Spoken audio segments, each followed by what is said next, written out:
Tonight we descend into the shadows, exploring 9 of the most chilling true cemetery horror stories ever told. From ghostly lights dancing over forgotten graves to ancient evils that never should have been awakened. These tales from the heart of Texas will leave you questioning what's real and what's waiting in the dark. But before we open the gates of the unknown, a warning. Most who wander here make one fatal mistake. They watch without subscribing. And when they do, they miss the screams, the whispers, and the terror that only the fearless get to witness. Don't make that mistake. Hit subscribe now, because once the night begins, there's no turning back. So tell me, where are you watching from? And what time is it there? Because here the night never sleeps, and the fear is just getting started. Now let's step into the darkness together. My name's Eliza Trenton, and for 6 years I worked as the night caretaker at the old Caddo Mills Cemetery off Route 66. It wasn't glamorous, but it paid steady. The town's small, the kind where folks still wave when they pass by, and most of the dead buried up there were people I'd known at one point or another. Friends, neighbors, old teachers. There's a strange kind of comfort in looking after them, like they're still part of something. I used to tell people I wasn't afraid of cemeteries. I grew up playing hide-and-seek between headstones with my cousins. Death never scared me much. What scared me were the living, drunks who'd sneak in at night, teenagers trying to break headstones for fun. That was my main worry when I started the night shifts. The cemetery sat on a low hill about 10 acres, surrounded by gnarled oak trees that creaked when the wind picked up. There was a tiny shed near the entrance, and my office, with a heater, a desk, and a wall phone that barely worked. The rest of my job was walking the rows, making sure nothing was disturbed. That November, though, something started to feel wrong.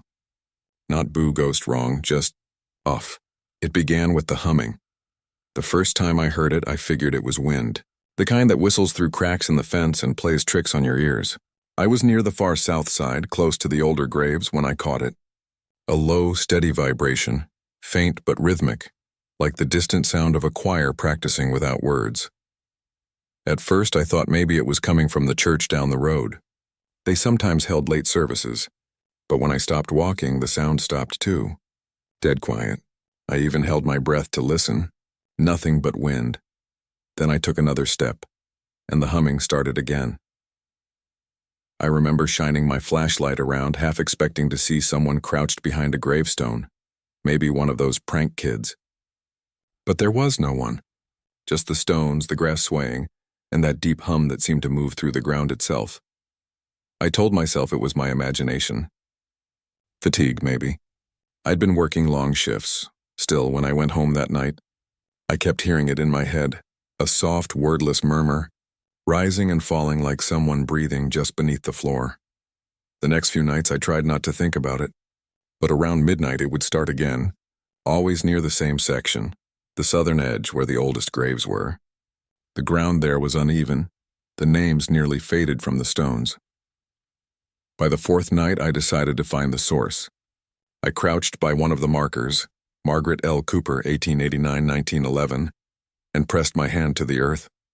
It was cold, but I swear to God I could feel the vibration, like something was moving far below. The humming grew louder.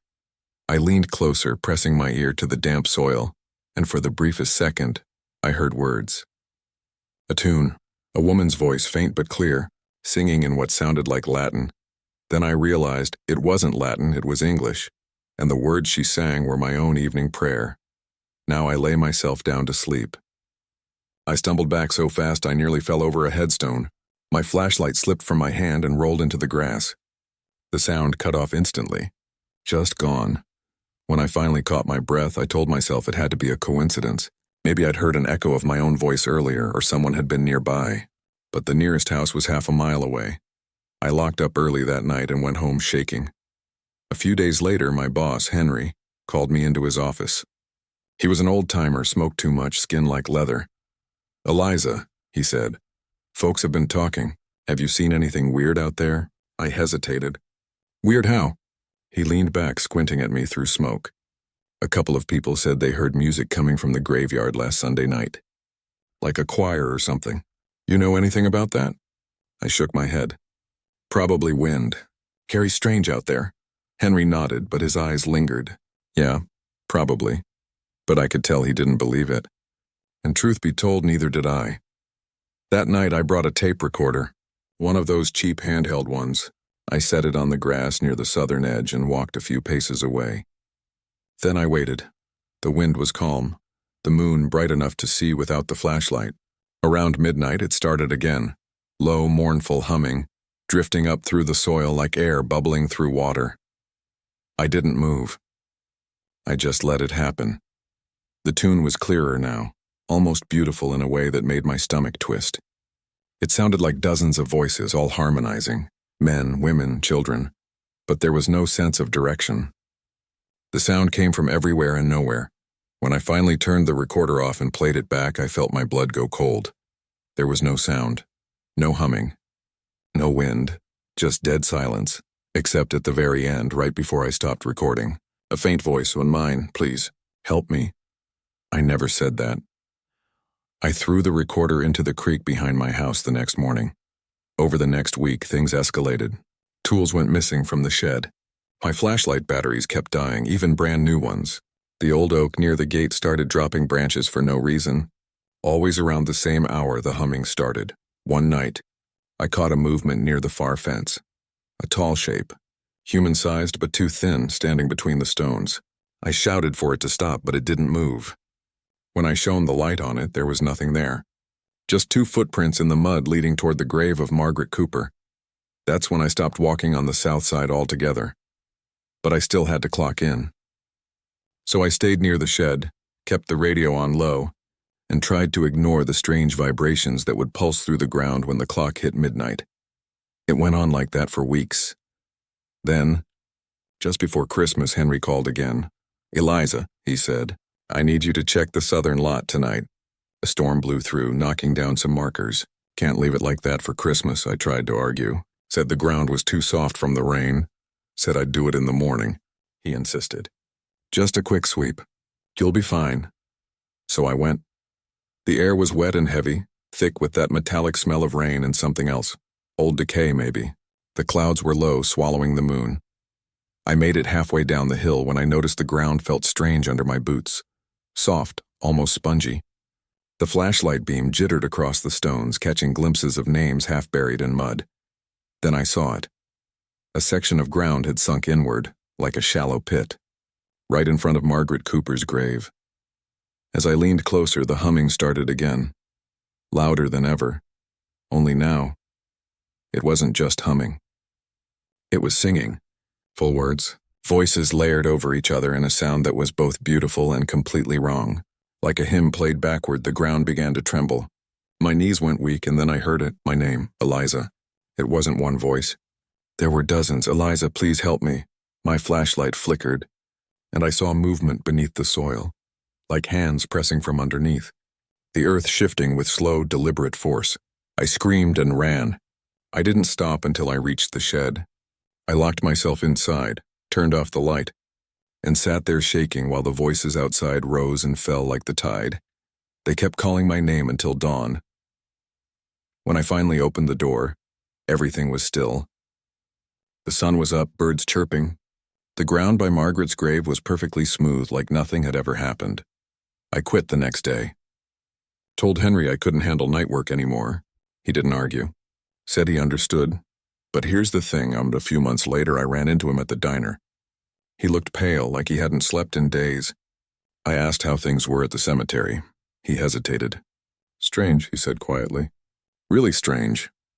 Apparently the new caretaker and a young guy named Carl hadn't shown up for 3 nights in a row. When they went looking for him, they found his flashlight in the mud, still on, right next to Margaret Cooper's grave. They never found Carl. Henry retired after that. The cemetery's still there, but they stopped doing night shifts. Locals say sometimes if the wind's just right, you can still hear singing coming from the southern edge. I moved to Dallas, got a job in a library. Haven't set foot near a graveyard since. But some nights when everything's quiet, I hear it again. That low, mournful hum rising through the floor. It always stops when I whisper my own name. My name's Roy Mercer, and for most of my life, I dug graves for a living. Not the kind of job you brag about at parties, but it's honest work. I started back in the late 70s, fresh out of high school, when the town's undertaker, Old Man Pritchard, Needed someone who didn't mind a little dirt. I guess I fit that description. The Red River Hill Cemetery sat on a rise just outside Denison, about half a mile from the Oklahoma border. It was a lonely stretch of land, surrounded by cotton fields and rust-colored clay that turned to soup when it rained. During the day it looked peaceful, even pretty, but once the sun dipped below the tree line, the place changed. The air felt heavier, like it was holding its breath. Back then I was 24 and didn't believe in much beyond a steady paycheck. I'd dig a hole, lower the box, fill it up again, and go home. The dead didn't scare me.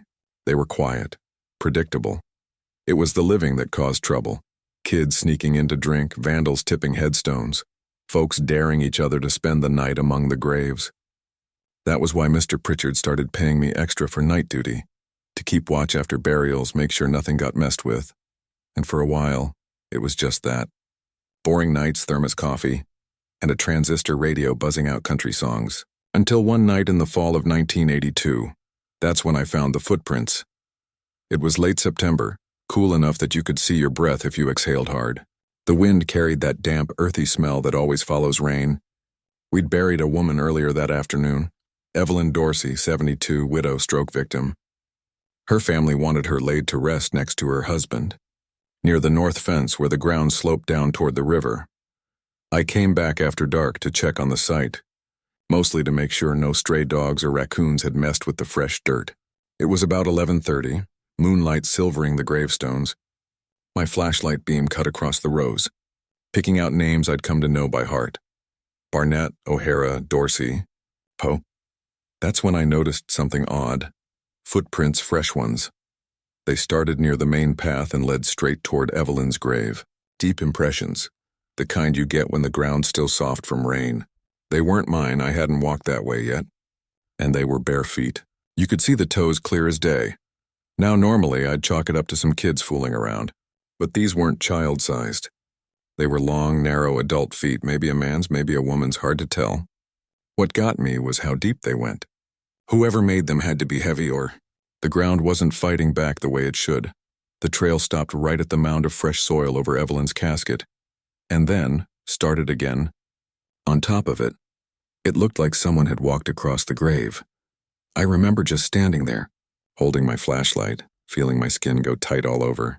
The dirt was still damp, soft enough that my shovel marks were visible from earlier, but there was no sign of a shovel, no digging, no disturbance besides those footprints. I bent closer and noticed something else. The prints didn't go in a straight line. They turned, wandered a few feet, then curved back toward the path, a full circle, like whoever or whatever made them had walked in loops before heading off again. Now, I'll admit I've seen strange things working that job.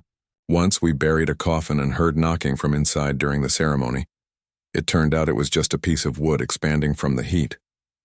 Another time a raccoon got trapped under a tarp and started thrashing like a demon, so I tried to stay calm. Still, those footprints got under my skin. I followed them.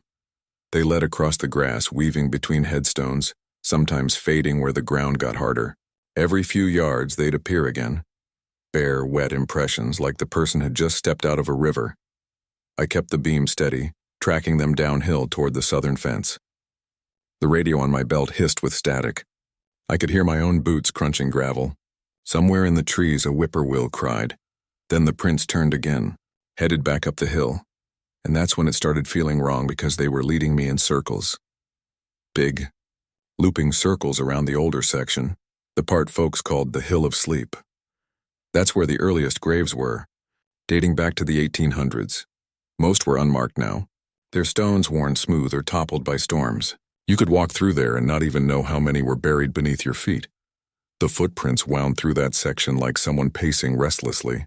Round and round, I counted 4 full loops before realizing something that made my stomach drop. The trail ended right at a small patch of bare ground about 20 feet from where I stood. No marker. No flowers. Just a shallow indentation like something had sunk slightly over time. My own unmarked plot. See, I'd been working there so long that Mr. Pritchard once joked he'd save me a spot. We'd even staked out an area on the south end saying it'd be Mercer's Hill one day. I laughed then. It didn't feel funny now, because the footprints ended right there, and the last 2 impressions were side by side, pointing straight at me. I felt an icy pressure in my chest, like my body suddenly remembered how small it was. I raised the flashlight higher, scanning the trees, expecting to see someone watching me. Nothing, just darkness. Then I heard the whisper. It wasn't words at first, more like breath moving through reeds. A hiss, low and steady. It came from the ground. I knelt down before I could stop myself, ears straining. The sound grew clearer, faint, wet, like someone exhaling just below the surface. I thought about calling out, maybe joking to myself just to break the silence, but before I could, I felt the dirt shift beneath my hand, just slightly. That's when I ran. I bolted down the hill, heart hammering, flashlight swinging wild. I didn't stop until I reached the shed by the gate. I slammed the door shut, locked it, and sat there in the dark, breathing hard. My radio hissed and popped with static again, and I swear I heard my own voice come through it. Quiet, broken, whispering my name. Roy. It was so faint I thought I imagined it. The next morning I told Pritchard what I'd seen.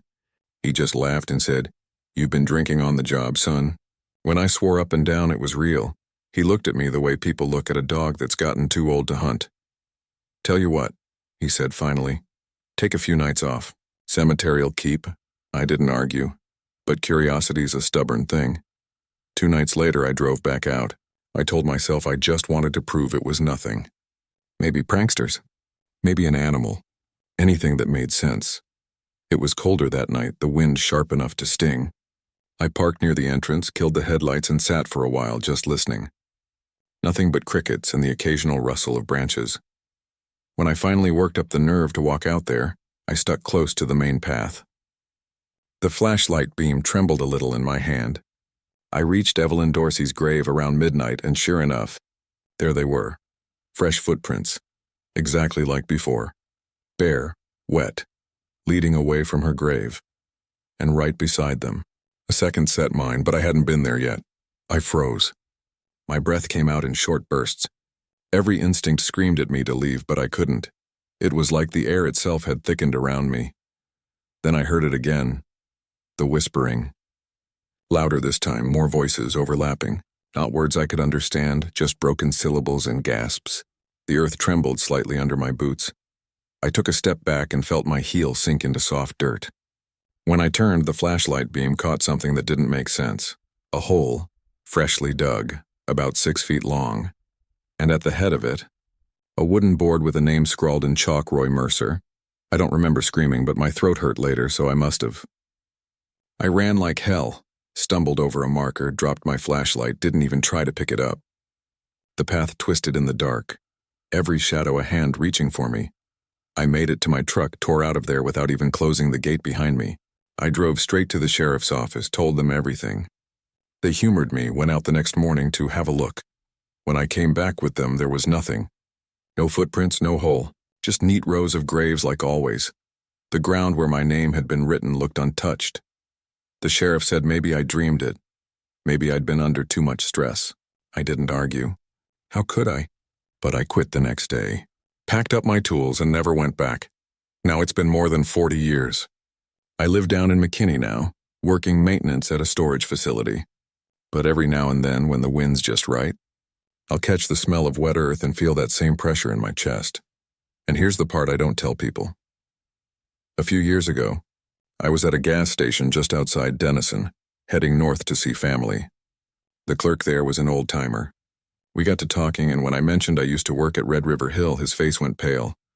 "Funny you say that," he told me. "You hear what happened to the new caretaker back in '83?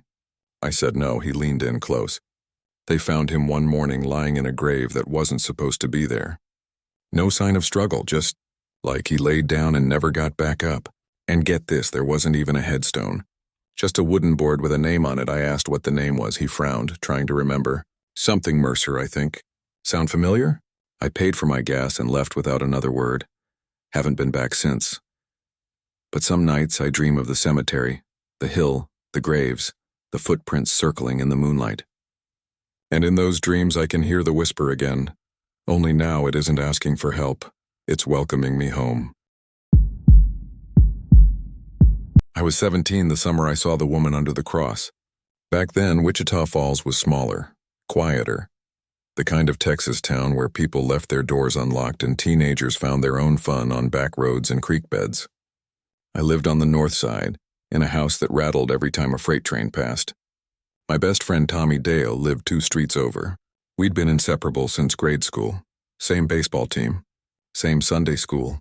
Even the same crushes that never went anywhere. By 64, our fun had shifted from baseball and BB guns to something a little dumber, chasing ghost stories. Every town's got them. The old bridge where you can hear crying babies. The house where the lights come on by themselves. But in Wichita Falls, it was the woman under the cross. The story went that out past the train tracks. About 3 miles into the woods, there was an old cemetery, St. Hallow's Rest. Most of the graves were from the 1800s, long before the city expanded. Kids said if you went there after midnight, you'd see a woman kneeling beneath a rusted iron cross at the far end of the graveyard, her face buried in her hands, weeping. No one knew who she was, but everyone swore you could hear her sobs echo through the trees. Some claimed she was mourning her husband, a Confederate soldier killed before she could say goodbye. Others said she'd been buried alive, scratching her way out until she collapsed. Every Halloween, someone swore they'd seen her, and every year, someone else calls them full of crap. That July, Tommy got himself a tape recorder, big, clunky thing with spinning reels. Said his uncle used it for interviews. One night he showed up at my house grinning like he'd won the lottery. "Let's prove it," he said. "Let's go out there and record her. Get her voice on tape." I told him he was crazy. It was nearly midnight, the air thick as soup, and St. Hallow's was at least 4 miles out. But Tommy had that look, the one he got right before we ended up doing something we'd regret. By the time I could talk him down, his girlfriend Linda pulled up in her dad's Buick, smiling like this was all just another date. Linda was quieter than Tommy, the type who didn't talk much but noticed everything. She'd braided her hair and brought a flashlight saying, "You two chicken out, I'm driving home," so that was that. We went. The road out there was dirt and gravel, and the headlights caught clouds of dust that hung like fog. By the time we reached the cemetery gate, the clock on the dash said 12:23 a.m. The gate was old iron, half rusted through, its hinges squealing as we pushed it open. Inside, the air smelled like wet stone and cedar. Fireflies drifted between the graves, their light flickering over the names carved into cracked marble. Some of the headstones leaned at odd angles. Others were broken clean in half. The cross wasn't hard to find. Even from a distance, it stood taller than anything else. Nearly 8 feet of wrought iron streaked black with age. It sat at the far corner, surrounded by a few unmarked graves. We didn't see anyone at first, just the cross and the stillness that hung around it like fog.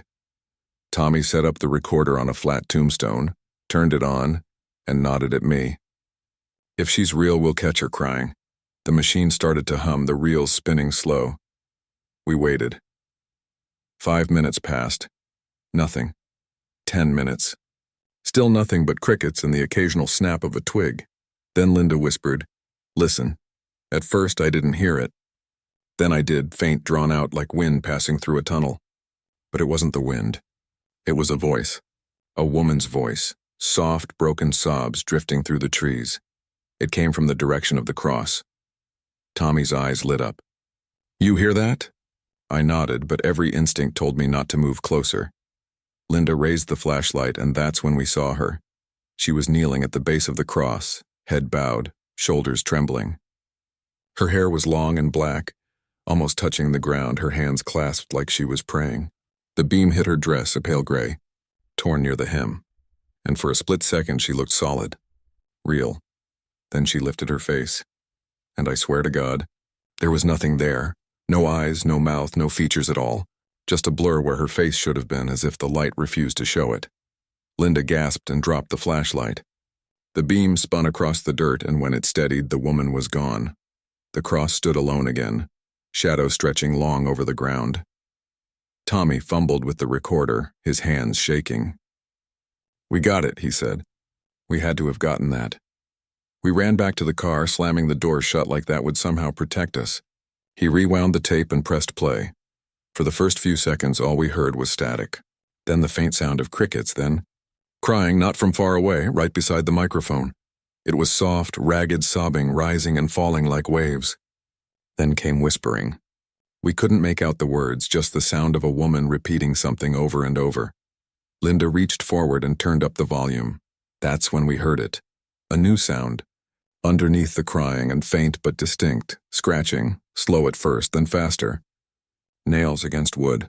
Nails against coffin wood. It came in bursts, like someone trapped in a box too small to move, scraping to get out. Then the voice changed. It wasn't weeping anymore. It was gasping, and then it said something clear as day. "Don't dig me up." Linda screamed and hit stop. The tape clicked, but the sound didn't stop. The scratching continued, faint but unmistakable, inside the car.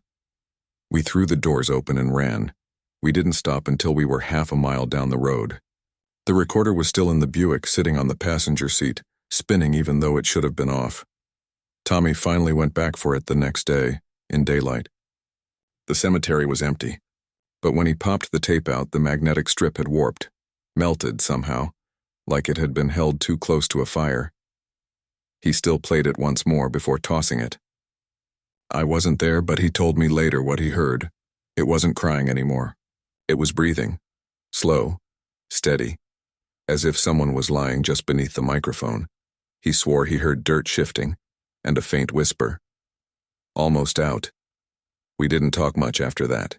Tommy and Linda broke up that fall. I tried to forget the whole thing, but St. Hallows never left me. The image of that iron cross burned into my brain, the way it cast a shadow longer than it should, the way the air seemed to hold sound after the woman vanished. A few years later, I moved to Dallas. Built a normal life. Married. Kids. But sometimes late at night I'd hear faint scratching from the walls, like something small trying to get through. I'd tell myself it was rats. Always rats. Then in 1981 I came back to Wichita Falls for a funeral.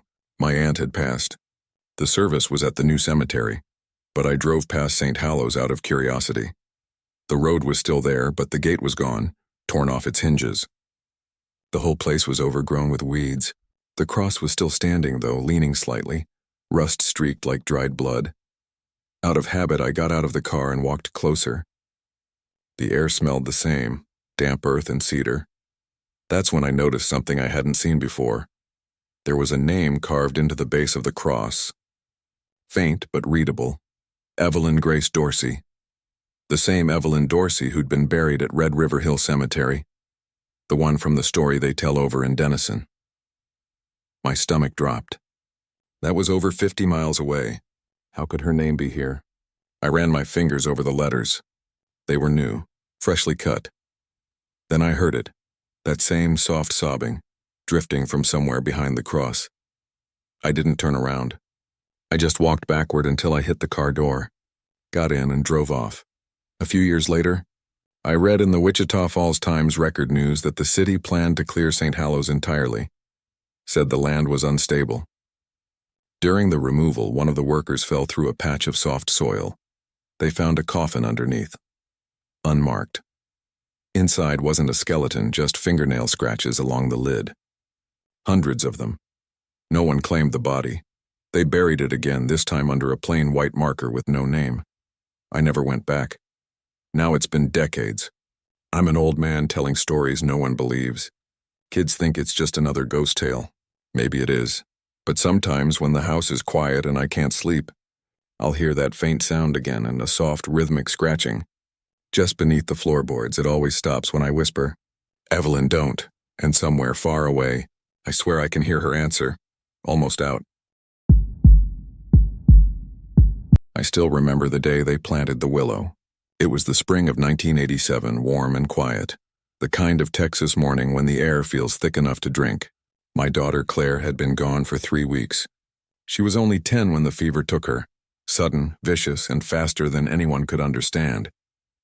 The doctor said it was viral, something they couldn't stop. My wife Marjorie wanted her buried at Maple Grove Cemetery just outside San Marcos. It was small, peaceful, bordered by pecan trees. We picked a spot near the back fence where sunlight broke through the branches in the afternoon. The undertaker, a man named Leland, suggested planting something over her grave. A living memory, he called it. Marjorie chose a weeping willow sapling, said it fit Claire's nature, quiet, gentle, graceful. The day they set it in the ground, my son Eli stood beside me, clutching my hand. He was 7 then, too young to really understand what death meant, but old enough to feel its shape in the air. When the last clump of dirt hit the coffin lid, he flinched. "She doesn't like the dark," he whispered. I didn't know what to say. For months afterward, Eli would sit by that tree after school. I'd watch from the truck sometimes, thinking he was just talking to himself the way lonely kids do.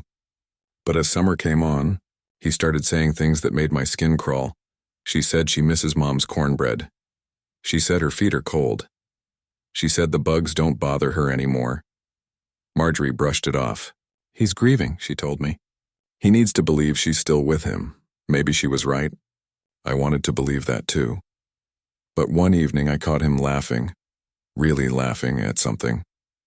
When I asked what was so funny, he looked up at me with this innocent grin and said, "Claire told me a joke."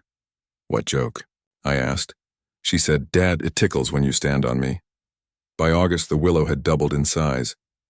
Its thin branches drooped low enough to brush the ground, and the grave beneath looked swallowed in shadow. Eli spent hours there every day, sometimes whispering, sometimes just sitting still. I'd ask what he was doing, and he'd say, "Listening." Then came the night I woke to hear him talking in his sleep. His voice was soft, conversational. "Okay," he said.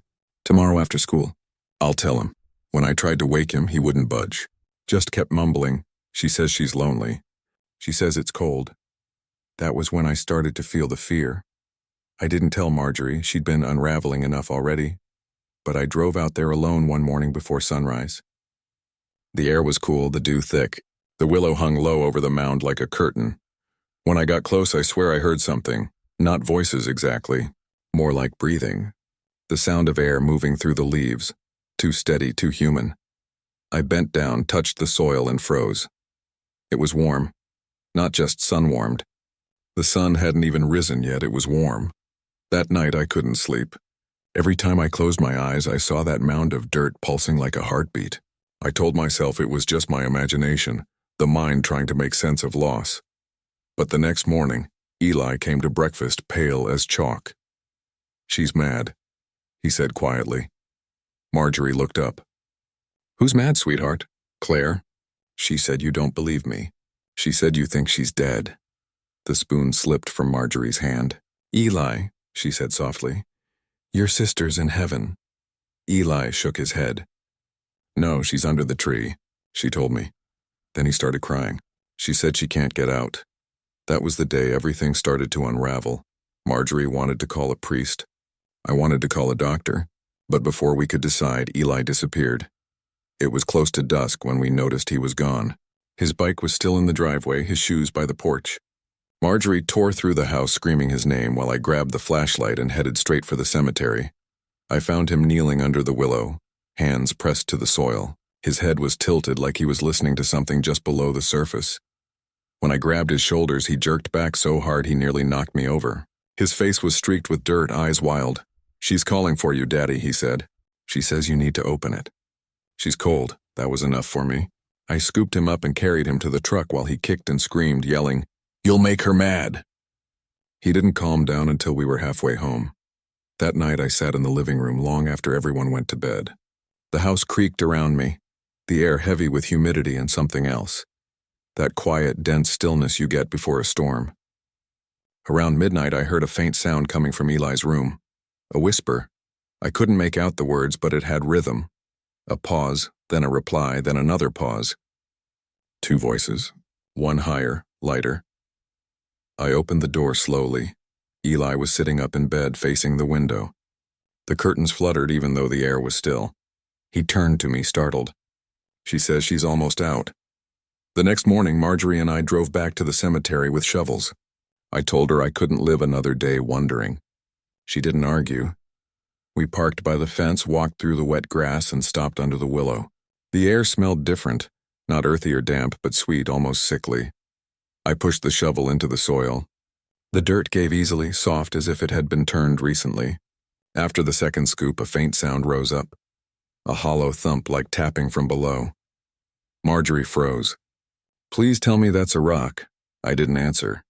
I just kept digging. The sound came again, thump, thump, slower this time. Then silence. By the time we reached the coffin lid, I was shaking. The wood was still intact, but lighter than it should have been. I brushed away the dirt and ran my hand along the surface. It was warm. Eli, Marjorie whispered. I turned, and there he was, standing a few yards away, barefoot, pajamas still on. She says thank you, he said. I don't remember deciding to open it. My hands just moved on their own. The hinges creaked as the lid came up. The coffin was empty. Nobody. No clothes. Just a thin layer of damp soil pressed smooth like something had lain there recently and risen. Marjorie screamed. I slammed the lid shut and grabbed her by the arm. We ran for the truck, Eli following silently behind, never once looking back. When we reached the road, I turned to see the willow swaying even though there was no wind. We tried to keep it quiet. Told the sheriff's deputy we were checking the grave because of a family misunderstanding. He gave us a long look and left it at that. The cemetery caretaker promised to handle it, whatever that meant. That night I locked every door and window. But around 3 a.m. Eli started crying again. She's mad, he sobbed. You shouldn't have closed it. She was trying to come home. I held him until he fell asleep, whispering that everything was fine, that it was over. I didn't believe it myself. 2 days later, the willow was struck by lightning. The storm came out of nowhere, and the sky clear one moment, thunder rolling the next. The bolt hit dead center, splitting the trunk clean through. When I went out there afterward, the ground was scorched black, the air thick with the smell of burnt sap. The coffin had been reburied by the caretaker, but I noticed something that made my knees go weak. New roots were already growing from the base of the broken trunk, and the soil beneath was warm. We moved 6 months later, north of Austin. I got a job at a machine shop, and Marjorie started working part-time at the library. Eli seemed fine for a while, stopped talking about Claire, slept through the night. Then, one evening, I found him in the backyard standing under the pecan tree, head tilted like he was listening. What are you doing, buddy? I asked. He smiled faintly. She found me again. That night the wind picked up. The branches scratched the roof in long, slow strokes. I didn't sleep at all. Years have passed now. Eli's grown, has kids of his own. He doesn't talk about Claire anymore. But sometimes when he visits, I'll catch him standing by the window, staring at the trees like he's waiting for something. The willow still stands back in San Marcos. I drove by once, maybe 15 years ago, and nearly turned around twice before forcing myself to stop. The tree was enormous now, its branches trailing all the way to the ground, covering the entire plot. The headstone was gone. In its place, the trunk had split just enough to form a hollow, wide enough for a person to stand inside. I didn't go closer, but as I turned to leave, a gust of wind rustled through the branches, and I could have sworn I heard a voice, faint, high, familiar. Dad, it's warm now. Sometimes late at night I dream of that tree, the way its leaves shimmer like whispers, the way the roots curl into the earth searching, and I always wake up sweating, heart pounding, certain that if I listen closely enough, I'll hear that same soft sound rising through the floorboards, soil shifting, something moving, something alive. I try not to think about what the caretaker told me years later after a few too many beers. He said the day after the lightning strike, he dug around the roots to check for damage, found a child-sized footprint in the mud, barefoot, fresh, right above where the coffin had been. My name's Hannah Cole, and back in 2005 I was a sophomore at Texas Tech University majoring in history. I'd grown up in Lubbock my whole life, but it wasn't until that year I heard about the Eastgate Veterans Cemetery. It sat on the edge of town, near an old cotton field where the land turned dry and flat. Nothing but mesquite and wind. It wasn't big, maybe a few hundred graves at most. Mostly soldiers from the First and Second World Wars. The place had been forgotten.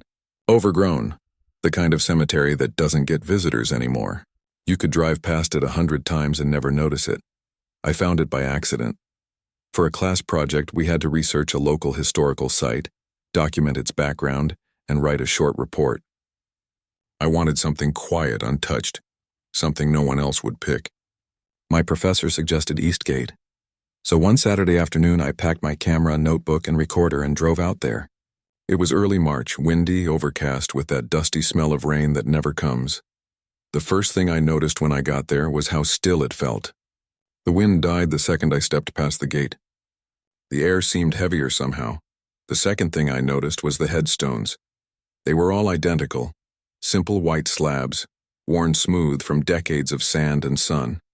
Every single one faced east toward the rising sun, every one, except one.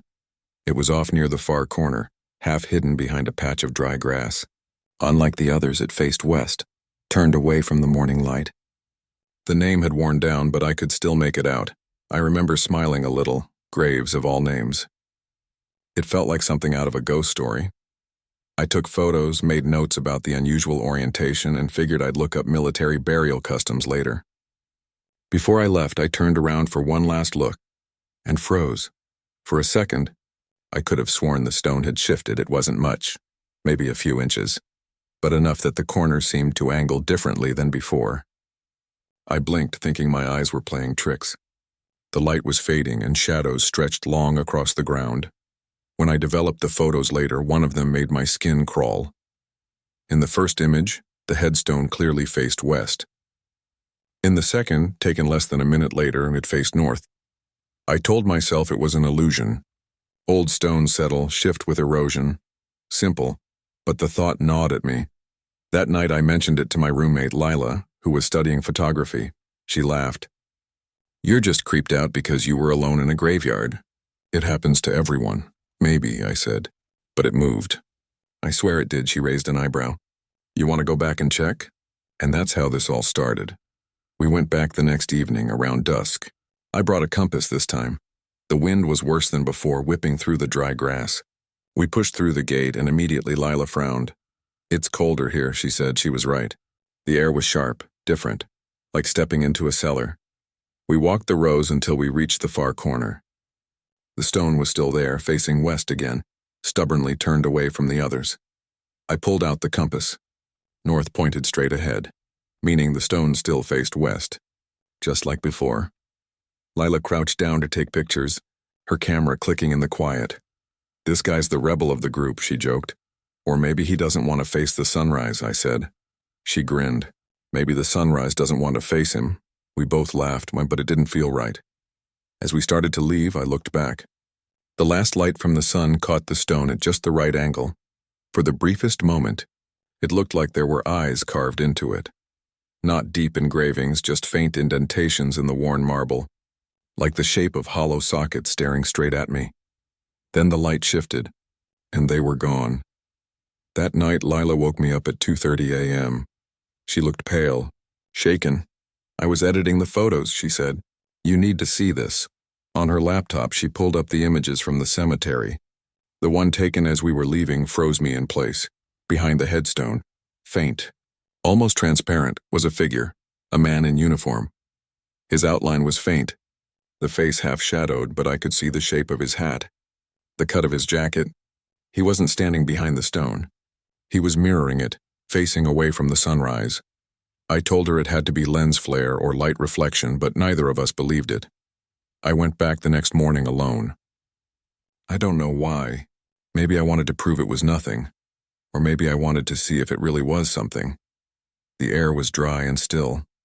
Birds circled overhead, but none landed near the cemetery. When I reached the headstone, it was turned again. This time it faced south. I circled it slowly. The dirt around the base was undisturbed. No signs of footprints, no drag marks. I touched the stone. It was warm, not from the sun, it was still early, but from within. Like it held a pulse, and then I noticed something new. A fresh line carved beneath the name. It read, "Face not the dawn." I stepped back fast, heart pounding. I snapped a photo, then ran to my car. By the time I got back to my apartment, the photo was blank, just a gray blur. That night, Lila and I argued. She said we should tell someone, campus police, maybe the city. I said no one would believe us. Then at least stop going back there, she said. "Promise me, Hannah." I promised. But 2 nights later, I broke that promise. The full moon was out, bright enough to see without a flashlight. I parked by the fence and climbed over. The cemetery looked different under moonlight, flatter, colorless, like everything was drained of life. I walked straight to the stone. It was facing east again now, perfectly aligned with the others. Relief washed through me. Maybe it had all been a trick of light after all. Then I saw the ground. The dirt around the base was disturbed, a shallow trench, like something had been digging from underneath. And beneath the name, another new line was carved, "One more shall turn." I felt my stomach drop. When I backed away, I tripped over something hard. My hand landed on another stone, smaller, flat against the ground. The name etched on it stopped my breath cold. I froze. It couldn't be real. I hadn't even called her that night. She was at home. I scrambled to my feet, shaking. My phone buzzed in my pocket. A text from Lila. "Where are you?" I didn't answer. I just ran. I called her the next morning. No answer. When I went back to the apartment, her room was empty. Her things were gone.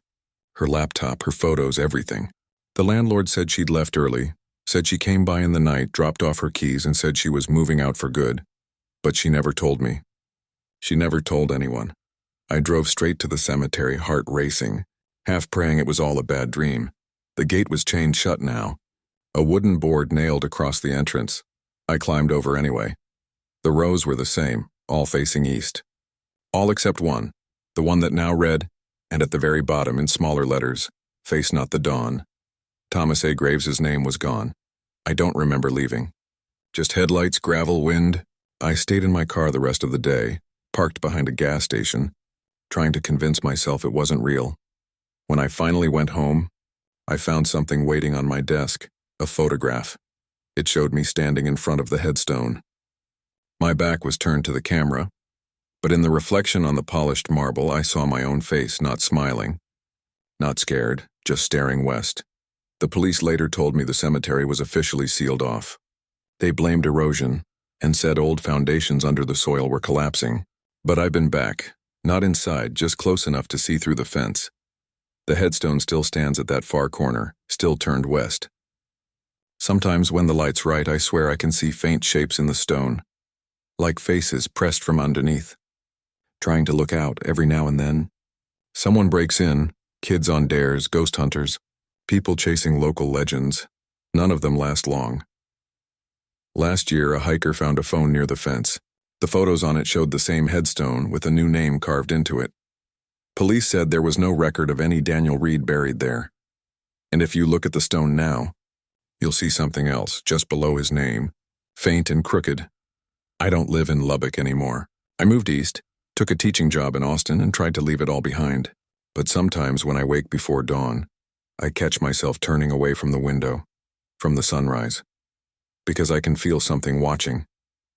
And in the half-light, I swear I see shadows in the walls, faint, pale shapes, all facing west. I don't look long enough to be sure, but I know what I'd see if I did. Stone eyes watching, waiting for me to turn. I've always been fascinated by the past, the small, strange ways people tried to make peace with death. Some wrote poems, some built shrines, and in the late 1800s, in parts of Texas, they tied bells to the dead. It was a custom meant to ward off a particular terror, premature burial. Back then, before modern medicine, people feared being mistaken for dead and buried alive, so families attached thin cords to their loved ones' wrists, threading them through a hole in the coffin lid and up to a small bell fixed above ground. If the person woke up and pulled the string, the bell would ring, and the caretaker would come running. They called them safety coffins. Most of the bells at Burnett Cemetery were removed sometime in the early 1900s, after the county installed iron fencing and paved the road through town. But according to the old records, one remained, and it's still there. I know, because I heard it ring. I'm Michael Ward, a local historian and volunteer archivist for the Burnett County Historical Society. In 2018, I started a research project cataloging burial customs in early Texas settlements. That's how I first came across the mention of the bell, a brief line in an 1889 issue of the Burnett Bulletin. And the bell of Miss Abigail Rhodes remains fastened, by family request until the Lord himself deems otherwise. It caught my attention immediately. There were dozens of burials that year, but only one had been described with such finality. I found the grave listed in a church ledger. Abigail Rhodes, age 24, died June 14, 1889, cause cataleptic fit catalepsy, a kind of paralysis, mistaken for death, a safety. Coffin made perfect sense. But what lingered with me was that phrase, "until the Lord himself deems otherwise." It sounded less like reassurance and more like a warning. In late October of 2021, I visited the cemetery to photograph headstones for a local exhibit. The place sat just off Highway 29, tucked behind a low stone wall. It wasn't large, maybe 6 acres, filled with slanted marble slabs and oak roots that split the soil. The caretaker, an old man named Richard Hensley, met me at the gate. He'd been working there 40 years and knew every name in the ground. When I asked about Abigail's grave, his face changed. "Don't go near that one after dark," he said. "Superstition?" I asked, smiling. He didn't smile back. "You'll hear why if you stay long enough." Her grave was near the back corner, shaded by a live oak that had grown thick and low over the years. The stone was plain, white marble streaked with orange lichen. The inscription read, "May the light find her." At her feet was a short iron post, rusted crooked, and at its top hung a small bronze bell, green with age. The rope that once ran into the ground had long rotted away, replaced by a thin copper wire, as if someone had repaired it decades later. The bell was smaller than I expected, no bigger than a teacup, but when the wind blew through the trees, it gave off a faint, hollow note, soft enough to make you wonder if you'd heard it at all. I took a few photos and moved on, but I couldn't shake the feeling that something about it was too intact. Every other marker in that section had crumbled or been replaced. That bell looked untouched, almost tended. Later that night, I couldn't sleep. I kept thinking about that phrase in the article, "until the Lord himself deems otherwise." I went back the next day to measure the site. The caretaker was gone, but I had permission to access the grounds. The soil around Abigail's grave was oddly loose, like it had been disturbed more recently than the others. I crouched down and traced the wire to where it disappeared into the dirt. When I tugged on it gently, I felt resistance, something solid beneath. The wire wasn't rusted through. It was tight, still connected. I recorded notes until the sun began to set, then packed up and headed for the gate. But just before I left, I glanced back and saw a flicker of movement near the tree. A small sway, as if the bell had rung. I didn't hear it, but the branch above it trembled like something had brushed against it. I told myself it was windy. That night, at exactly 3:07 a.m., my phone alarm went off, except I hadn't set one. When I picked it up, the screen displayed an audio notification from my field recorder. It was labeled Burnett Cemetery Autosave. I hadn't recorded anything after leaving. I pressed play. The clip lasted 12 seconds. At first, it was just static. Then faintly the sound of wind through trees, and under it a single distant chime. One note. Clear. Metallic. Then silence. I didn't sleep the rest of that night. The next morning, I drove back to the cemetery. Richard was waiting by the gate. "You went back there last night, didn't you?" he said. "No," I told him honestly. He studied me for a long moment, then sighed. "Then she went to you. What do you mean?" He motioned for me to follow and led me down the gravel path. The morning light made the frost on the grass shimmer and the air smelled faintly of smoke. "People hear that bell," he said. "Always at the same time, 3:07. Doesn't matter if it's raining or windy or clear as glass. Always 3:07. I asked how long it had been happening, since before I took the job. My father was the caretaker before me. He heard it first in '65, said it sounded like someone trying to call out from under the ground. I felt a chill creep up my spine. "But the rope's gone," I said. Richard nodded slowly. "That's the strange part. Every time the bell rings, the ground looks freshly turned, like something's been moving under there." That night, I set up a proper recording rig, microphone, motion sensor, and camera, facing the grave. I wasn't sure what I expected. At 3:05, the wind died. The air went completely still. At 3:06, the camera flickered once. At 3:07, the bell rang. It wasn't loud, just one faint, trembling note that hung in the air longer than it should have. But when I checked the footage afterward, the camera had glitched during those 2 seconds. The screen is filled with static. The audio, though, was perfect. Underneath the ring, there was another sound, almost too quiet to notice at first. A soft, scraping noise like fingernails dragging slowly along wood. I brought the recording to Richard the next morning. He didn't even listen to the whole thing. He just turned pale and said, "Bury that tape. Don't play it again. but I couldn't stop myself. I played it every night for a week, trying to understand what I was hearing. The scraping seemed to form a rhythm, a kind of tapping pattern, uneven but deliberate. I ran it through software, slowed it down, amplified it. It wasn't random, it was Morse code. When translated, it spelled 2 words, "not dead." I stopped sleeping after that. Every night I'd wake at 3:07 sharp, even without the alarm, heart pounding, waiting for a sound that wasn't there. One night, unable to resist, I drove back to the cemetery. It was cold and clear, the moon full. I parked by the fence and cut the engine. For a long time, there was nothing. Then as my dashboard clock ticked over to 3:07, I heard it, the bell, a single, hollow chime that echoed across the dark field. I climbed out, flashlight shaking in my hand. The beam found the tree, the grave, the crooked little bell swaying on its post, and the ground beneath it. It was moving, just barely. A ripple like something stirring beneath the surface. I stumbled backward, my breath catching. The bell rang again, louder this time, and then I heard a voice, soft, hoarse, coming from below. "Help, please." That was all it said. The sound faded as the bell gave one final trembling note, then silence. When I went back the next morning, the grave was smooth again. The bell hung still, but the wire that led into the ground was gone, snapped clean at the surface. I told Richard what I'd heard. He just nodded, as if I'd confirmed something he already knew. "She was buried too soon," he said quietly. "The doctor didn't check right. Family refused to believe it. They heard the bell the next night but were too scared to dig. By the time they did, he didn't finish. What do I do?" I asked. He looked at me with tired eyes. "Pray you don't hear it again." I moved to Austin 2 months later, but I still work remotely with the Historical Society. I've never gone back to Burnett, though I get emails about the project sometimes. One came last week from a grad student named Elise who said she was continuing my research at the cemetery. She wrote, "Found the Rhodes grave. Bell is still in place. Wire missing but hole still open. I will dig a little deeper tomorrow to see how far it goes." That email was sent at 2:58 a.m. At 3:07 a.m., my phone buzzed.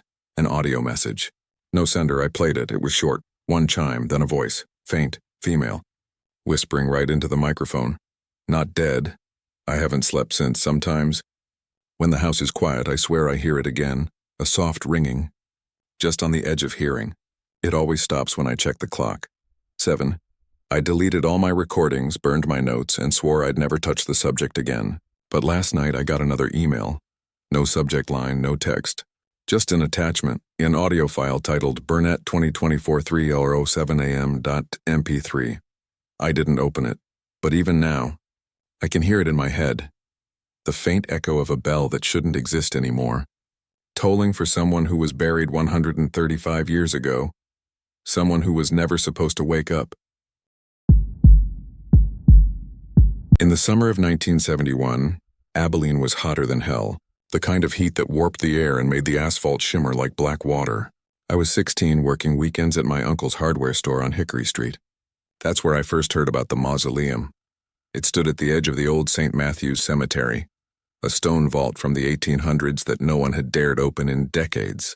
Kids told stories about it, how the door rattled on windless nights, how animals refused to go near it, how one caretaker had gone inside and never come back out. But the person who feared it most was Father Keegan, the parish priest at St. Matthew's Church. He'd been transferred from New Orleans 2 years prior, a hard, heavy man with sunken eyes and a voice that carried through the chapel like thunder. He was strict, superstitious, and certain the mausoleum was cursed. He called it a house of shadows. I didn't believe in curses back then, but I do remember the smell, sweet, rotten like flowers left too long in a vase. You could smell it even from the road. In June, the church announced plans to clear part of the cemetery to build a new parish hall. The mausoleum stood directly in the way. That's when Father Keegan declared it wouldn't be moved or renovated. It would be purified. And by purified, he meant burned. They did it on a Sunday night. I wasn't supposed to be there, but I snuck out with my friend Danny Ruiz. We hid behind a live oak on the hill overlooking the cemetery. From there we could see everything, the priest, 2 altar boys, and a few men from the congregation standing in a half circle around the stone vault. They'd doused it in kerosene. I remember the way the priest raised his hand, muttered a prayer, and dropped the match. The fire caught instantly. Flames climbed the stone walls like living things, burning blue at first, then orange. The heat reached us even from the hill. But here's what I can't explain. Stone doesn't burn. Not like that. And yet the mausoleum did. It glowed from within, cracks of red light crawling up its sides like veins. The sound it made wasn't the roar of fire. It was a howl, deep and human, echoing from inside the vault. The men backed away, but Father Keegan didn't move. He just stood there, face lit orange, whispering, "Out, out." Then suddenly the flames went black. Not out, black. It was as if the fire had turned to smoke, but solid, writhing and pulling itself back inside. For a moment I saw something through the haze, a shape standing just inside the doorway. Tall, thin. Its eyes burned red like embers, and then everything went still. The fire vanished. The air went cold. The priest dropped to his knees, gasping, and the other men ran to him. Danny and I bolted before they could see us. The next morning, the mausoleum was gone. Where it had stood was a pile of blackened ash, scattered bones, and cracked stone. The church fenced it off, filled the area with gravel, and built the new parish hall over it within a year. People said the fire had been a success, that Father Keegan had banished the evil. But I knew better, because even after the building went up, you could still see the shadow every evening. When the sun dipped low, the shadow of a tall, narrow structure would stretch across the parking lot, the outline of the old mausoleum. Nothing cast it. No walls, no trees, just that silhouette, the same every night. 2 years later, in '73, Father Keegan died. Heart attack during Mass. They said he collapsed mid-sermon, hands clutched to his chest, eyes wide open.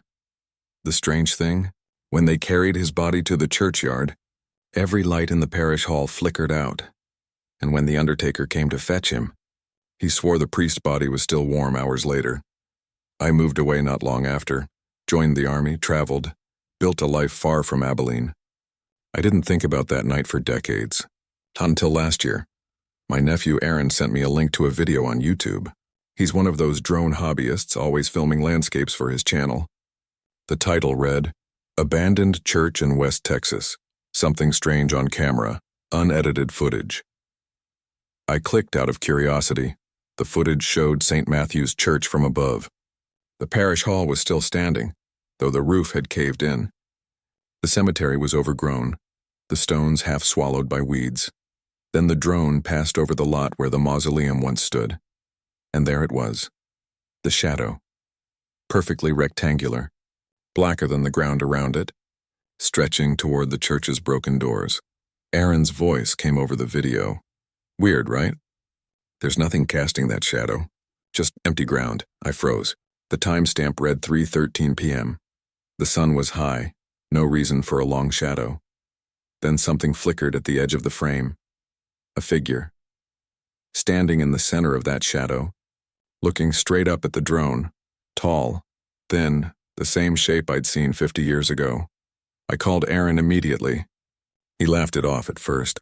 Said it must have been his reflection or a glitch in the camera feed. But I could hear something in his voice, unease. A week later, he drove back out there to film again. He told me he wanted to debunk it. That was on a Friday. By Monday, his girlfriend called me. He hadn't come home. They found his truck parked outside the church. Keys still in the ignition. The drone lay a few feet away. Broken in half. They never found him. But here's the part that keeps me up at night. When the police downloaded the last video from the drone's memory card, the footage showed Aaron standing in front of the church calling out to someone. The audio was faint, but you could hear him say, "Sir, are you all right?" Then a long pause, then a whisper. Distorted but clear. Out. The video cut out 3 seconds later, at 3:13 p.m. I drove back to Abilene 2 days after that. The church was surrounded by yellow tape, but the police were gone. I waited until dark and slipped in through a gap in the fence. The air smelled like dust and rain. The parish hall was a ruin, its windows boarded, its roof sagging in the middle. The ground was uneven, dotted with weeds and stones. When I reached the center of the lot, I found the spot where the mausoleum once stood. The soil there was darker, still marked by faint scorch lines even after 50 years. And just as the clock on my phone hit 3:13 a.m., the air went cold, not cool, freezing. The shadow appeared right at my feet. It wasn't mine. It was long, narrow, stretching toward the church. The same shape from that night in 1971. Then I saw it move. Not the ground, the darkness itself. It rippled, like something under the surface was breathing. And then I heard it. A whisper, carried on the still air. Never left. I stumbled backward, my flashlight swinging wildly. For a moment I saw it. A faint outline rising from the dark. Tall and human-shaped, the edges shimmering like smoke. Its face was hollow, the eyes deep pits glowing faint red. Then it sank back down, vanishing into the ground. The shadow faded, but when I turned to leave, I realized my own shadow was gone.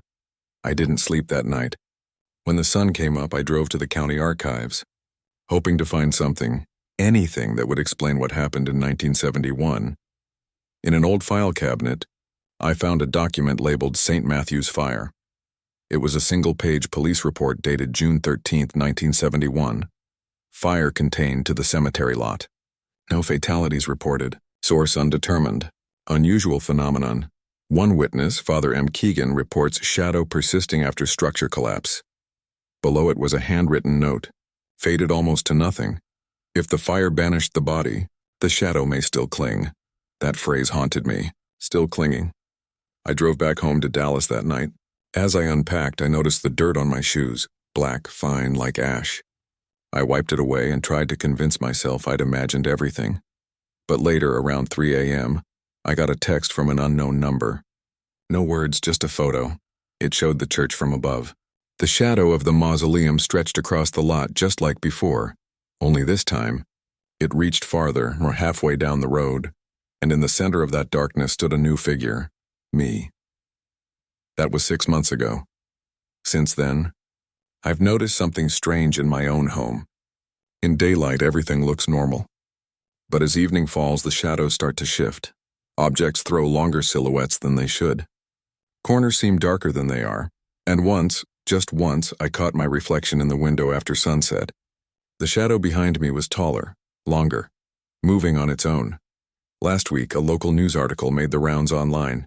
It said the ruins of St. Matthew's were being cleared to make way for new housing. The developers had hired contractors to flatten the ground. They reported that their bulldozers couldn't break the soil in one particular spot, in the same spot where the mausoleum had stood. They said the dirt there absorbed the light. The project's on hold now. The workers refused to go back. One of them told a reporter he saw a figure standing in the field just before dawn, facing the church.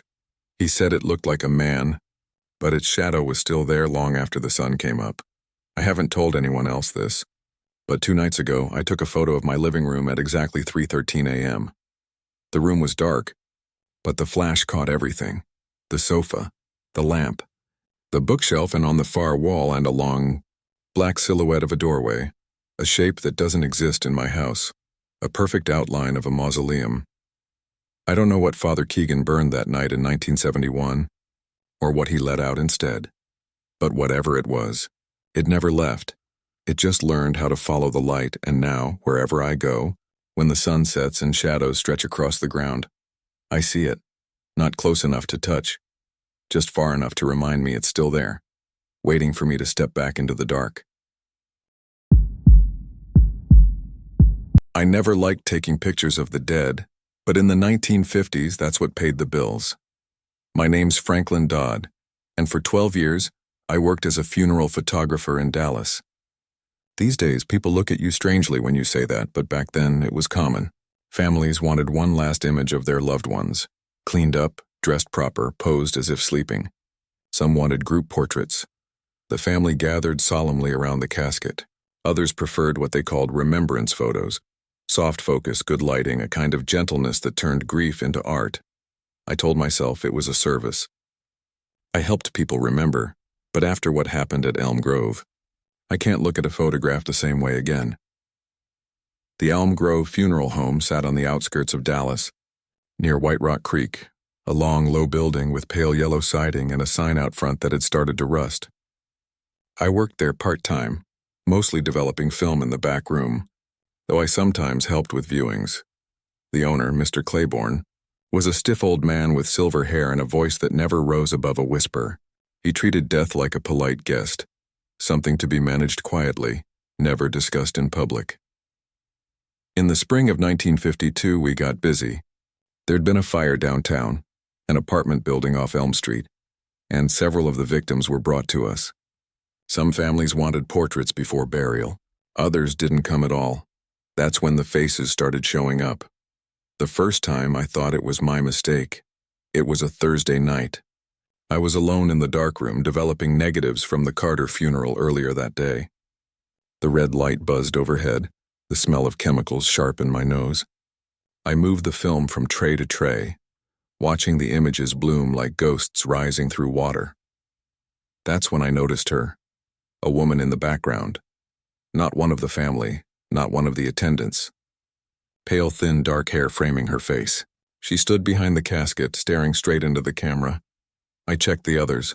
She was in every shot, same place, same expression.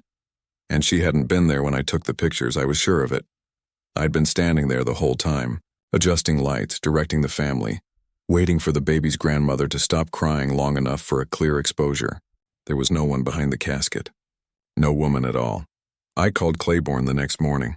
He frowned at the prints, then at me. "Bad lighting," he said flatly. "Some reflection off the curtains. Redo the prints," so I did. I adjusted exposure, retouched the negatives, printed again. She was still there. Over the next few weeks, it got worse. Every roll of film, no matter whose funeral it was, contained the same figure. Always in the background, always staring. Sometimes she looked closer. Once she was standing directly behind me, her reflection faint in the polished casket lid. Her face never changed. No emotion, just eyes like pinholes in the dark. I started to dread the darkroom. The red light, the smell, the waiting. I'd turn to hang the photos and catch my own reflection in the developer trays. Distorted and gray, I began leaving the radio on just to have noise, but even then, I sometimes thought I heard whispering under the static. One evening, Claiborne called me into his office. He sat behind his desk, polishing his glasses, eyes tired. "Franklin," he said, "you've been distracted lately. Customers are noticing." I told him I hadn't been sleeping. He nodded slowly, like he already knew.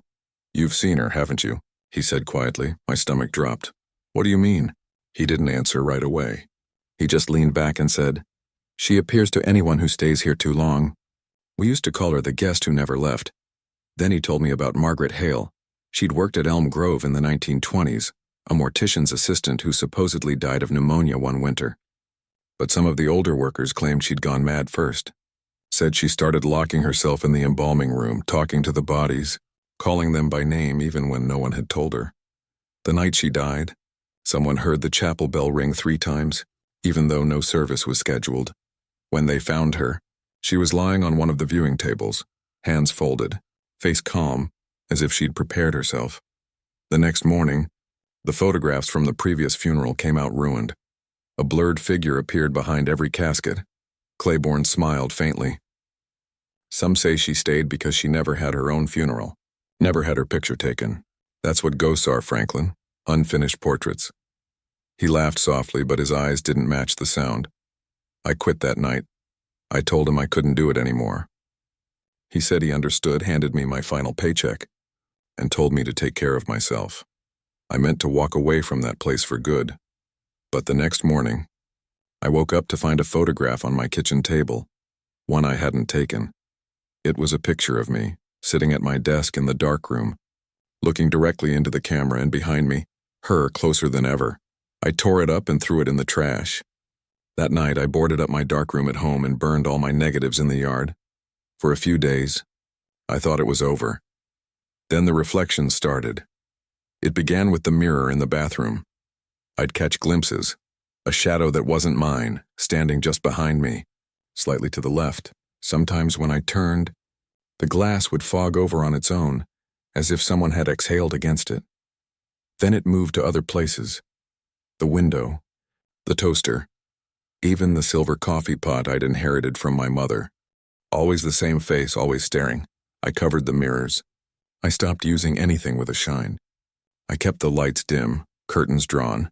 It didn't help. The reflections started appearing in my photographs again, not from the funeral home this time, but from everyday life. I'd take a picture of a street, a park, a store, and she'd be there in the window glass watching. I couldn't escape her. By autumn, I'd stopped taking pictures entirely. My camera sat in a drawer, dust gathering on the lens. I tried finding other work, anything that didn't involve images, but every place I went, I'd catch her in something. The shine of a doorknob, a puddle, a passing car window. She was patient, unmoving, always watching. I started keeping the lights on all night, terrified of what I might see in the dark. But the dark came anyway. One night in November, I woke to the sound of a shutter clicking. It came from the kitchen. Another click. I froze in bed listening. The air felt thick, humming faintly.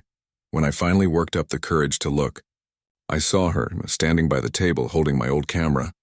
Her eyes were black pits, her skin the color of old paper. She didn't move.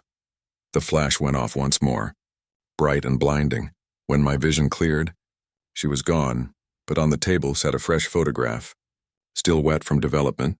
It showed my bedroom, empty, except for the mirror on the wall. And in that mirror, I was lying in bed, eyes open, staring blankly at the ceiling. The next morning, I packed my things and left Dallas. I drove west through Abilene, through Midland, all the way to El Paso. I rented a small room, no mirrors, no windows polished enough to show my reflection.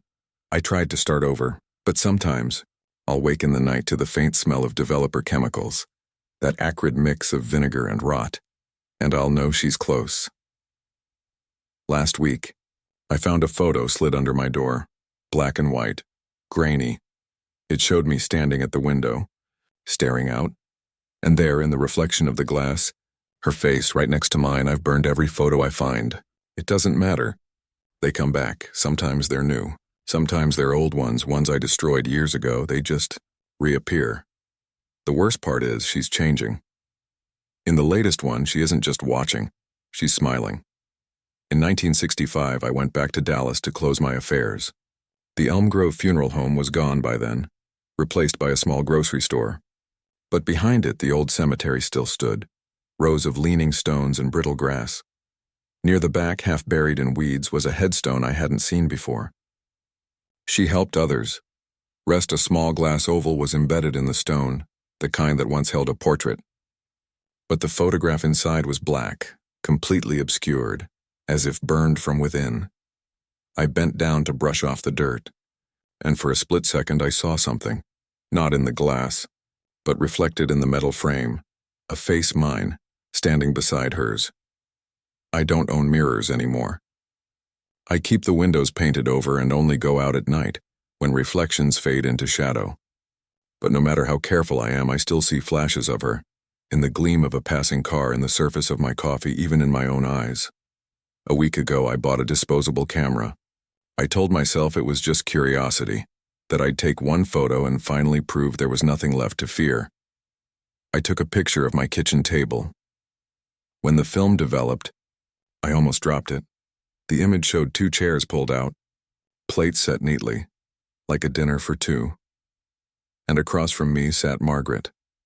Her hand was on mine. Sometimes I think about the first funeral I ever photographed. How peaceful the faces looked after death. How still, how easy it was to imagine they were only sleeping. Now I wonder if they were watching me even then through the lens, waiting for me to see them as they truly were. I've come to believe that photographs don't just capture life, they keep it. Like glass cages that never empty, and the longer you look into them, the more they look back. Tonight I'm going to destroy the camera, every photo, every print. But before I do, I'm writing this down, in case someone finds it later. Maybe it'll serve as a warning. Don't take pictures of the dead. Don't stare too long into anything that reflects. And if you ever see a woman standing behind you in a photograph, pale, dark-haired, staring straight into the lens, burn it. Because once she's in the frame, she never leaves. I was 17 the summer it happened, old enough to think I knew everything and young enough to be dead wrong about that. If you grew up in Crockett, Texas, you know there isn't much for kids to do. We had a Sonic, a gas station that sold beer to anyone with a deep voice, and miles of empty road that seemed to go nowhere. By July, boredom felt like a sickness, something that spread between us when the heat got too heavy to move. That's probably why we decided to go ghost hunting. There were 4 of us. Me, Jack, my best friend Tyler, his girlfriend Megan, and her cousin Ricky, who'd just gotten his license and a beat-up Chevy Impala that rattled when it idled. We'd heard the story 100 times growing up, about the Lantern Woman of Crockett Hollow. Supposedly, there was an old cemetery down by the dry riverbed, long abandoned after the floods in the 30s. People said at night you could see a lantern floating among the headstones, swinging back and forth like someone looking for something she lost. If you followed it, the legend said, it would lead you in circles, until it stopped right over your own grave. Tyler said it was bullshit country folklore. Megan said we should prove it. Ricky just wanted to impress her. So that's how, on a Friday night in 2008, we ended up driving down a dirt road lined with dead mesquite trees, looking for a ghost. The entrance to the cemetery wasn't marked, just a break in the fence half swallowed by weeds. The sign that once read Hollow Creek Memorial lay in the ditch, its letters faded to nothing. We parked the car at the edge of the clearing. The headlights cut across cracked stone and tall grass. There couldn't have been more than 24 graves, most so worn they were impossible to read.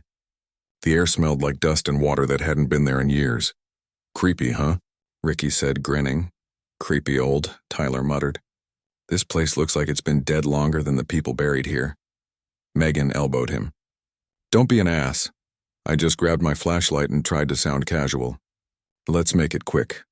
We split up, stupid I know, each of us walking different rows to cover ground.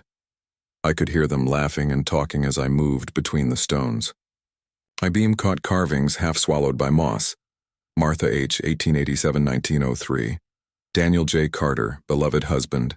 A few graves had collapsed inward, leaving shallow dips like someone had tried to claw their way out. Then I saw it. A faint glow. At first, I thought it was fireflies. There were plenty that time of year, Moites, but this wasn't flickering. It was steady, warm, a light about 50 yards away, hovering just above the ground. Guys, I called. Over here. They came quick, crunching through the dry grass. Tyler squinted. What the hell is that? It's the Lantern Woman, Megan whispered. She sounded half scared, half thrilled. The light moved, slow, deliberate, weaving between the headstones like it was being carried by an invisible hand. Someone's messing with us, Ricky said, but his voice didn't sound convincing. The light stopped. Then without warning it darted left, fast, smooth, and vanished behind a cluster of trees at the edge of the clearing. We all looked at each other. Tyler smirked. Well, we're gonna see what it is or what? Before I could answer, he was already moving toward the trees. Tyler, wait. Megan hissed, but he didn't stop. Ricky groaned. Man's got a death wish. We followed anyway. Because that's what you do when you're 17 and terrified of looking scared. The trees grew denser near the riverbed. My flashlight barely cut through the dark. The air felt colder there, damp even though it hadn't rained in weeks. We walked for what felt like 10 minutes before we saw it again. The light, bobbing ahead of us like it was leading the way. It moved downhill, toward the dried channel where the river used to run. Tyler, I said quietly. Let's just go back. He didn't answer. He was maybe 20 feet ahead, walking faster now, the beam of his flashlight jittering across the dirt. Tyler, Megan called. Stop! That's when we realized we couldn't hear his footsteps anymore. We hurried forward, but when we reached the riverbed, it was empty. No Tyler, no light, just silence and the crunch of our shoes. Megan spun around. He was right there. Ricky raised his light, scanning the banks. Tyler, yo man, where'd you go? Nothing. The only sound was the low hiss of wind through the grass. Then, faintly, from somewhere ahead, we heard an engine. Rumbling. Our car. We climbed back up the slope, hearts pounding. The clearing came into view, and my stomach dropped. The Impala's headlights were on. Both doors open. Engine running. Didn't you take the keys? I asked Ricky. He swallowed hard. Yeah, they're in my pocket. Megan's voice cracked. "Where's Tyler?" We searched the area, calling his name. The night seemed to swallow our voices whole. Then Ricky froze. "Jack," he whispered. "Look." The driver's seat. There was a handprint on the inside of the window, pressed into the fogged glass. Long fingers, wet streaks running downward like someone had tried to claw their way out. We tore through the cemetery again, yelling until our throats hurt. No sign of him. After an hour, we called the sheriff. They searched until sunrise. No footprints, no blood, no evidence of anyone else out there. Just 4 kids with a bad story and 1 missing friend. They wrote it off as a runaway. "Kids disappear all the time," one deputy told us. "He'll turn up." He never did. A week later, Megan wouldn't stop talking about it. "It wasn't a ghost," she said. "It was something else. Something in that riverbed." Ricky tried to change the subject, but she kept going. "You saw the light, right? It wasn't a lantern. It was coming from the ground." She wasn't wrong. The more I thought about it, the more it seemed like it hadn't been carried. It had leaked up from somewhere below. 2 days after that, she stopped showing up to school. Her mom said she'd been sick. Ricky told me she hadn't left her room in days. Kept her curtains closed. "She says she can see the light outside her window," he said. 3 nights later, I got a text from her. 1:42 p.m. "It's back." In the yard, I called her, but she didn't answer. I jumped in my truck and drove over. Her house sat on the edge of town near the woods. When I pulled up, the first thing I saw was light, not from the house, from the trees behind it. A soft, golden glow, swaying gently, like a lantern in someone's hand. "Megan?" I called, stepping out. No answer. The back door was open. I walked inside. The lights were off, the house silent. The only sound was the faint creak of floorboards as I moved through the hall. Her bedroom door stood ajar. I pushed it open. The window was open, curtains billowing, and on the floor, a wet handprint, just like the one on the car. The next morning, they found her phone in the woods, halfway between her house and the riverbed. The screen was cracked, battery dead, no sign of her. Ricky left town 2 weeks later. He wouldn't talk about it. Last I heard, he moved to Arkansas to live with an aunt. That left me alone with the memories and the light. It started showing up again that fall. I'd catch it in the distance while driving home from work. A faint glow through the trees swaying in the dark. Once, it appeared in my backyard, just hovering there low to the ground, like it was waiting. I thought about going to the police, but what could I say? The ghost of my missing friend is outside, so I did what any idiot would do. I followed it. The night was silent, the air cold. The light moved slowly, leading me through the trees, down the same trail toward the riverbed. It felt familiar. The crunch of the dirt, the smell of dry water and rot. At the bottom, the light stopped. I stepped closer and saw what it really was. A flashlight. Tyler's flashlight. It was wedged in the dirt, beam angled upward, half buried by time and dust. The batteries were corroded. It shouldn't have been able to shine, and yet it did, steady and warm. Then I heard the engine. My truck, idling somewhere behind me. When I climbed back up the hill, the headlights were on. Both doors open, exactly like before. I walked around to the driver's side. My stomach twisted when I saw it, a new handprint, fresh, pressed from the outside this time. Then, faintly through the open door, I heard it, Tyler's voice, muffled, distant. "Jack." My blood turned to ice. "Jack, come help me." It was coming from the radio. I stared at the dial. It was off still. His voice came again. "Follow the light." The engine revved, even though my hands weren't on the keys. Then the headlights flickered. Once, twice, and went out. When they came back on, the light wasn't white anymore. It was gold. Lantern gold. That was 3 years ago. They found my truck at the edge of the old cemetery the next morning. Engine cold, doors open. I woke up half a mile away, lying face down in the dirt, hands raw like I'd been clawing at something. I tried telling the police what I'd seen, but they just nodded politely and said stress could do strange things to memory. They didn't find the flashlight. Now I live in Houston. I don't talk to anyone from back home. But sometimes on sleepless nights I'll see it again. That soft light, drifting past my window like a lantern swinging from an invisible hand. It always stops at the edge of my vision. Swaying, patient, I never follow it, but sometimes I hear the faint sound of an engine outside, idling, waiting. And I think about what Megan said that night, how the light didn't look like it was being carried. It looked like it was coming from the ground. A few weeks ago, I got an envelope in the mail. No return address. Inside was a single photograph, old and grainy. It showed the Crockett Hollow Cemetery. In the background, near the trees, 4 faint shapes stood together and 2 men. 2 women, Tyler, Megan, Ricky, me. We were all looking at something off camera, faces washed in gold, and below the photo, written in shaky handwriting, were 3 words. We found it. Sometimes I wonder what they mean by it. The light? The grave? Whatever's left of that riverbed beneath the earth? I don't think I want to know. Because lately, I've started waking up at 3:17 a.m., always at the same time. And when I do, the first thing I see is that glow outside my window, still swinging, still waiting. And every night it's a little closer.